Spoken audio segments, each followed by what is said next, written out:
Is there going to be a follow up for the universe? Yeah, man, I hope so. It really depends on what kind of reaction we get to this one. I've got more songs. I've got a lot more songs that I feel are equal in quality to these. And if it's called for, yeah, there'll be another one.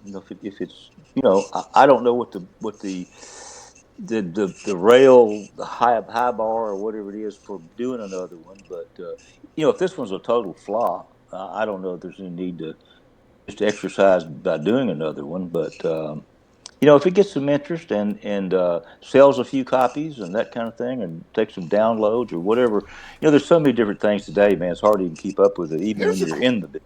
Here's a question for you. This was not on my outline. A lot of my questions, some of the good ones, really come from responses from the guest. When you're in the studio, and whether you're the artist that's performing the record or the producer behind the record, do you strategize the song choices for your records based on this could be the last thing I ever record? So we need to pick the songs, like we need to make sure the picking of the songs is done right. Do you put songs on the record with the knowledge that you may never get to cut that song again? Not really. It's just I picked out the 10 of the what I thought were the best songs. Not the best, but 10 really good songs uh, with no particular know element of whether it might be my. I mean, I think every day this might be my last day to live. You know what I mean? So, Right, same. and I'm working on a song right now, which I probably shouldn't give the song title, but it's called "We're All in Line to Leave." And we are. I don't know whether you're ahead of me or I'm behind you or what, but we're leaving. We're Mm-hmm. not going to be around forever. But no, not really, man. It just felt good to me. And I picked them out. We cut them, and the way they lined up was kind of accidental in a way. The way they were, I won't say it's accidental on the way it's on the album, but I think we could have put it anyway with those songs, and it would have been all right. You know what I mean? Yeah, and I've I heard think stories from other people where, like, maybe the first 9 songs will be finalized, they're in, they've made the cut, and then there'll be 2 songs in discussion for that last slot. And Mhm. so I was just curious if a future record comes into the process of eliminating one versus another. Like, well, we'll do this one now, and we'll just save this one for later. When you're Mhm. trying to make cuts down to your final 10 or whatever. Well, I think like on an artist that like people are pitching songs to. You know what I mean? Like they're not necessarily writing them, but uh, other writers are pitching them songs, which goes on all the time because there's some really great writers out there. People pitch songs to them. I think if you pick the record company or whatever will pick 7 or 8 of the songs they know are great, and then they're might be a little confused about what the last 2 ought to be. You Mm-hmm. know which one's better than the other one, and that kind of stuff. And I know that goes on, but I didn't have that thought process with because I like all my songs. I Right. mean, everybody else might not, but I mean, I'm not. That's not a braggadocious thing at all. It's just I liked all those songs. I mean, they're like your kids anyway, right? Yeah, absolutely. And somebody said that one time. Your songs are like kids, yeah, I just, man, to me, it's what's missing today in a lot of music business is the songs are not there like they used to be. Yep. You know, now there are some good ones out there. Don't get me wrong, but it's just not. It's the song, man. A good song. It's just like 70 years later. That's all right. Still Mm-hmm. stands up with anything that's recorded on Well, Pro there's a Tools. lot of different places for songs to come from nowadays than there used to be too, right? Like you still have your staff writing, you still have the cubicle style writing that Nashville is known for. You still have that. All right. That's still in place, but now you have DIY. You've got places like SoundCloud and DistroKid where you can just throw your music on there and maybe someone will see it. You never know. You've got the Right. bigger platforms like Spotify and YouTube, same thing. Maybe someone will see it, maybe they won't. But I know of hit songs that have come from outside of the staff right, from outside of the professional songwriting atmosphere. And that did not happen, say, pre 1990. or maybe Mhm. even pre-2000s. I mean, Yeah, really, it was just kind of almost like a machine that brought songs. You had the pitchers, the pluggers, it was that's all the true. same process, and that process still exists. But that's kind of the good news about DIY and independent music is like you can hear Joe Schmo can put out a song and absolutely you'll fall in love with it, and it had never been touched by a professional writer. That's true. That's true. I'm not sure that the record companies are the ideal place to be, but this particular record of mine's with Omnivore, and they're a fine company, but they do a lot of re-releases of things. They won 4 Grammys this year on the Stax demos. You Okay. know, Yeah.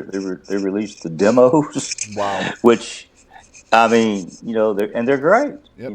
They were the ones that before they recut them, the demos, and There's still so an audience for that, man. Still a big audience there's for that. there's a big audience for people. I think people are want to hear things like that. They just aren't sure they know that yet Yep. until they hear it and they go, "Wow, this Right. is what I've been missing." Yep. So yeah, I just man, I'm happy with everything. Honestly, I am, and I've got no illusions of. Although I of big success, although I had some gold vinyl cut, made. I said, I'm gonna get a gold record out of this thing, no matter what. You know what I mean? Let's Even if I have go. to frame it, if I have to frame it, put it on the wall and lie Boy, if I about got to it. take it out behind the shed and spray paint it myself, I'm going to have a gold record. Well, I've got 200 gold records and 300 black on the vinyl right now, but I wanted a gold record and I got one. So I'd love to have a certified RIAA or whatever it is, certified one. But I'm not holding my breath for that kind of thing. But stranger things have happened, man. Stranger things have happened, and the reaction just from guys like you, who I'm just now meeting, but I respect a lot. What your opinion is. Everybody seems to be on board with this project. They just seem to do. Well, it's A lot of the musicians in Memphis that I have such high regard for think, man, this is really a good record. Yeah, it This is a just good takes you record. back to a place and time that doesn't exist anymore, man. It really, truly does. And so, talking about the record, from your standpoint, the person that put it together, the one that's ultimately going to be, unfortunately, judged by this project, what is the best way for people to support this record for you, in your words? Whether it's streaming it, buying it, picking it up from your website, etc. I just think it's all those things today. You know what I mean? And Mm-hmm. I mean, I've got vinyl.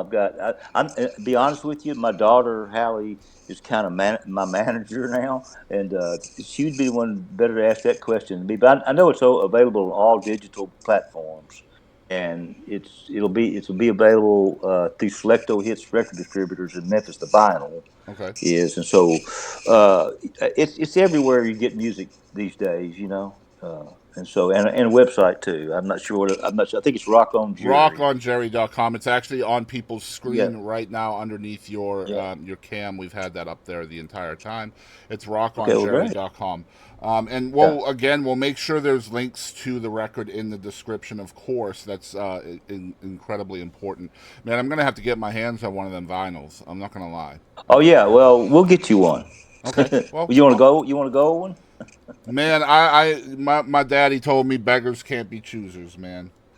I'll send you a gold one. I'll have Hallie send you a gold one. Man, I would definitely And, honor it for sure. For sure. I guess if you have you even seen the CD or anything? I mean, the cover I or have any seen of the it. cover, yeah, and I've listened to Yeah. all the Well, songs as well.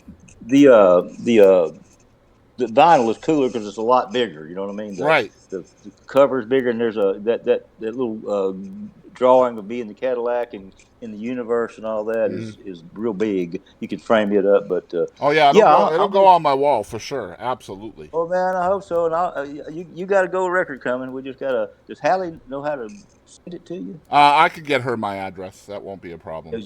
Give her your address, and we'll send you one. All right, perfect. A couple last questions. Actually, the last question might be the hardest one for you to answer.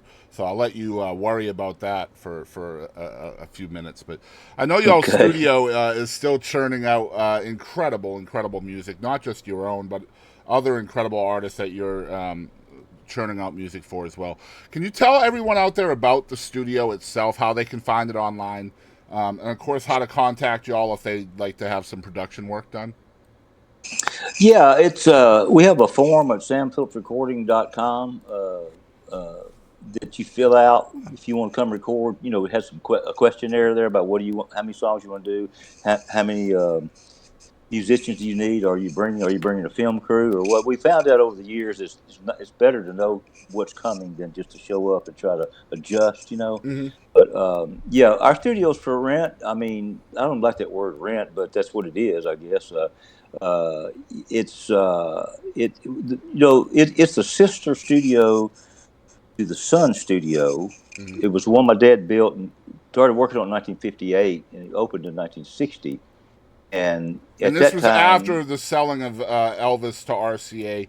That right, financial actually helped with this, right?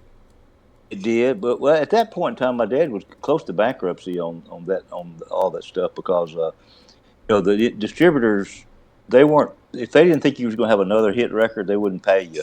You Right. know, Mm-hmm. they say, sue me. They knew they couldn't, you wouldn't want to sue And them the because you didn't have any Holiday money. Inn But stuff hadn't really happened yet for him. no, it hadn't. But he, at one point in time, he was the hottest record producer in the world, just flat out was. You know what I mean? Absolutely. And so when he got out of he got out of the independent record, but he started slowly getting out about early 1960, 61, 62, or whatever. He started, pulling back from he saw the handwriting on the wall, basically, that, the majors were buying up the distributors, and, they really weren't fans of the independent record business that much because No. the independents were like kicking their ass, you know what I Mm-hmm. mean? Yep. With all the Atlantic and all these ones that were out there with, in Muscle Shoals. I mean, They just music didn't like everywhere. they didn't like artist freedom, right? Really, that's the truth. Yep. And so, yeah, I mean, we love people to come in, but told Scott Bomar when he came. I won't say to work for us, work with us. That the studio. We're not a whorehouse, and I hate to even use that word, but or I say brothel. We're not a brothel. Just because you rent our studio doesn't mean you own it. Right. For You for still a got to day or a turn the week lights or what. off and go home, by God. Yeah, and you got to respect it too. And, Yep. and I tell this, and this is the truth. If our studio doesn't like your music, and that sounds kind of stupid, really, but it won't help you. But if it likes what you're doing, if it's good music, I guess is what I'm saying. Those four walls in there, the way they're shaped and where they're designed and all that, it will help you get a really good Right. sound. You know In what other I mean? words, It don't really expect will. the legend to create a legend out of you, right? Right, exactly. Yep. It's who's in the light. Even my dad always said, yeah, Sun Studio, which was always Memphis Recording Service when he had it, Sun Records was housed in there. He said, yes, a great room, but it's who's in the room. Yep. You know, Mm-hmm. it really matters. Yep. If you got somebody great in there, that Sun Studio, man, it's a different sound and it sounds great. Yeah. Who was it Our that said studio. you can put lipstick on a pig, but it's still a pig? Yeah, it's true. It's true. But yeah, I mean, our studio sounds great. It's a great place to be. We got a bar upstairs. I mean, so we don't have any TVs in there to distract anybody. I mean, there was a time when we had pool table and ping pong tables and all Mm-hmm. that stuff. People, when they weren't, working, could go play games. But we finally just kind of decided that, you know, this is about making music, and Do you guys let's still just have the focus. Do you guys still have the chair there that Jack White upholstered? It's a couch. A couch. Yeah. Yeah. Yeah. Yeah, well, I do. He hid something in it because back when he was in the furniture refinishing business or whatever you call it, and he still does it. But they would do a part of it, and then they would put a note in there and send it to the next guy, tell him what to do with it. So he started. This is what I understand. How I understand it. He started hiding things in the stuff he recovered. He called me and he said, "Man," he said. you want me to put a Gestures record in here? You know, and because I always put something in whatever I cover. And I thought about it for a minute. I said, you know what, man? I don't want to know. You just put whatever you want to put in there. And I still to this day don't know what's in there. Well, And that it's explains a kind of lot because I sat on the couch and I was told to keep my hands out of the cushions. So, hey, there might be $1 million in there, man. You know, golly, but I could have been famous, Jerry. I know, but yeah, he did us a real big favor, and he when I talked to him about it, actually a friend of mine talked to him first, Jim Jaworowitz, and but when he called me, he said, "Look, I'll be glad to do this for you, but you got to promise me you're not going to ever sell it, like on the internet or something." I said, "Jack, we don't sell anything, and we don't. We've got almost It's everything true. we It's started so with, you know." true, man. He don't sell Yeah, anything. So, and I understood what he was saying. Hey, Jack White recovered Sam Phillips studio couch. Give me $100,000 or something. But no, we don't do that. And he was great to do it. And I really like Jack a lot. And he's done really well, man. He knows what he's doing in the music business. there's He's a just so many businessman. Also, stories in that place, man. Like I said, I was only there for an hour or so, and man, what a place. But I got one last well, we question. just Go ahead. okay. No, I was just gonna say we just had the band Little Feat in there not long ago. You know who they are, Oh, Little Feat. absolutely. Yeah, of course. Yeah, yeah. Well, I told him, I said, "Hey guys, if y'all want to take a break or something, we've got a bar upstairs. Make yourself at home." And they said, "Well, Jerry, you're about 40 years too late. We don't drink anymore." I thought that was kind of funny.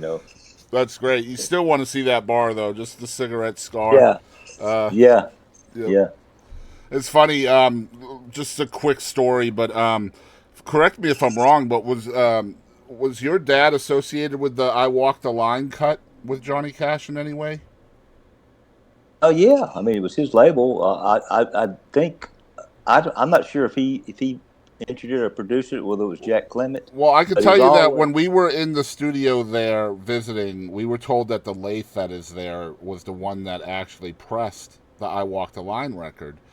I don't know if that's true or not, but it's funny because I about 45 minutes from where I live right now is where "I Walk the Line" was written in a green room in Mm. Gladewater, Texas.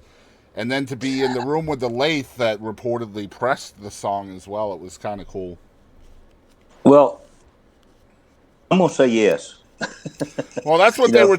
That's what they told us when we were there. Whoever was there, I don't remember who was yeah, giving us the yeah. tour, but I don't doubt it was true because that would have been. See, the studio didn't open until 1960. right. Oh, I don't know what year I Walked the Line was released. I think it was before that. It might have been But before that. Yeah, yeah, but like they say, don't let the truth get in the way of a good story. yeah. We'll So we'll we'll stay with the story. By God, I stay with the say it's story. Yeah. true, and it's the internet, so everybody knows everything on the internet is factual. Right. So Right.